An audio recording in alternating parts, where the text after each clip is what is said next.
Good morning, class 12th. As you all know that we are doing lesson number 1, Challenges to Nation Building from your book 2. We have started this chapter with part A, in which we are discussing about the process of partition of India and the consequences of partition of India. We have covered those topics. Today, I am coming to the last segment of this topic, that is, what was the sacrifice made by Mahatma Gandhi at that time? As during online class, as during your reading content, we have already gone through that India attained its independence on the midnight of 14th and 15th August 1947.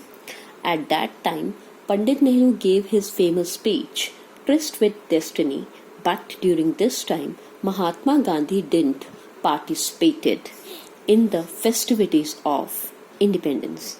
In fact, during that time when the first independent flag was unfurled, Gandhi was not even present in New Delhi.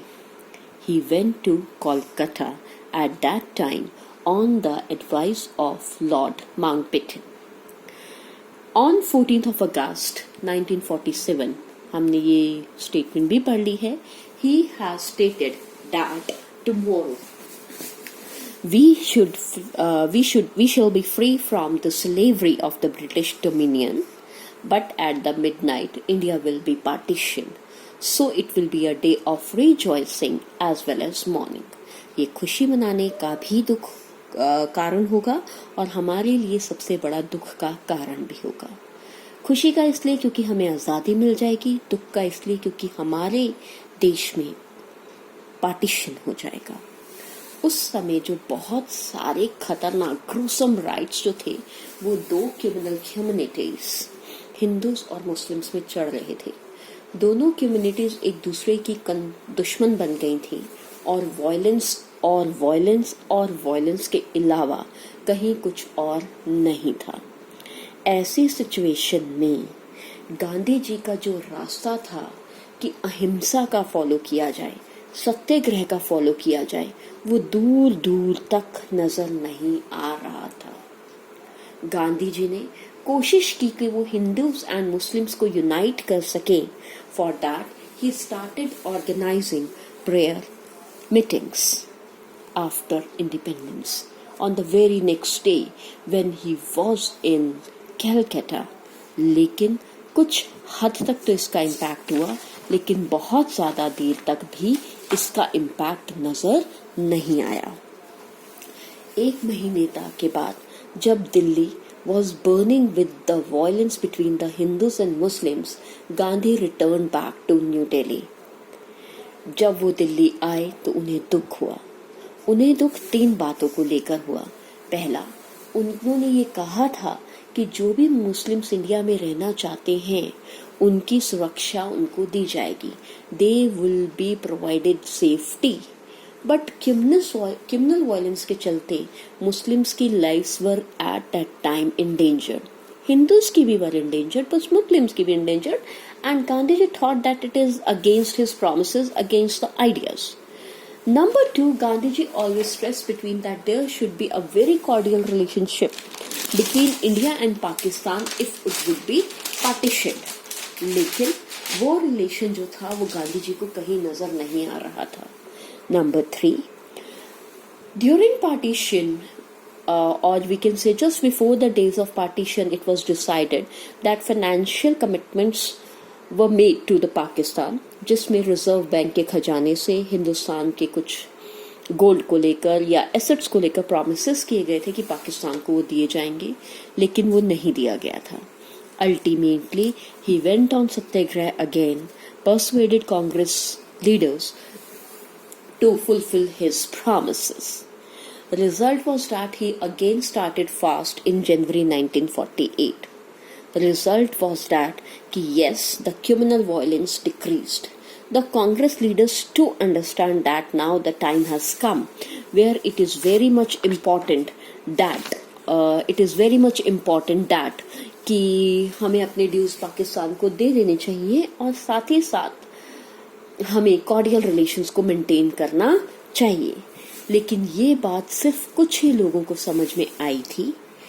उनको criticise किया गया था कुछ extremist के द्वारा, कुछ communities के द्वारा, कि why Gandhi ji is fulfilling its commitments like this way. They think that Pakistan की डिमांड ही गलत थी और पाकिस्तान के साथ कोई भी एसेट्स को शेयर करना जरूरी नहीं था। Result was that they want to take revenge, and finally 30th January 1948 में when Gandhi ji was staying at that time in Birla House, अब हम इसे गांधी स्मृति भवन भी कहते हैं, उस समय से बिरला हाउस कहा जाता था। तो गांधी जी रोज शाम को प्रेयर मीटिंग के लिए आते थे। बेसिकली प्रेयर मीटिंग का मतलब लोगों से बातचीत करना था, उनसे कोई भी क्वेश्चन उस समय पूछ सकता था। बहुत सारे लोगों जो थे उस समय इकट्ठे होते थे। गांधी जी उस दिन भी बाहर प्रेयर मीटिंग के लिए आए और रिवेंज लेने के लिए उन्हीं कम्युनिटीज में से नथुराम गॉडसे के एक यंग पर्सन ने उनको 3 बुलेट्स को शॉट डेड कर दिया, प्रिसाइसली बिटवीन 5:15 से 5:30 PM के बीच में। चक्कर ये था कि ये माना जाता था कि गांधी जी की डेथ से हिंदुस्तान और पाकिस्तान के रिलेशंस बिगड़ ना जाएं, लेकिन गांधी जी की डेथ जो थी वो भी कहीं ना कहीं एक मैजिकल सॉल्यूशन दे गई, एक मैजिकल इफेक्ट क्रिएट कर गई। जो भी पार्टीशन के दौरान गुस्सा था, नफरत थी, कन्फ्लिक्ट्स थे, मिसअंडरस्टैंडिंग्स थी, जेलसी थी, उन सब को सबसाइड कर दिया गया। पूरी कंट्री में देयर वाज अ मॉर्निंग। लोगों को बहुत ज्यादा अफसोस हुआ, सैड माहौल एग्जिस्ट होने लगा। कांग्रेस और गवर्नमेंट ने हार्ड एक्ट करना शुरू किया। उन्होंने उन सभी ऑर्गेनाइजेशंस के साथ जो कि क्रिमिनल वायलेंस को इनकरेज करते थे, या they were consider that they are responsible for spreading of the hatred, उनको क्रैक डाउन करना, उनके लीडर्स को अरेस्ट करना शुरू कर दिया गया।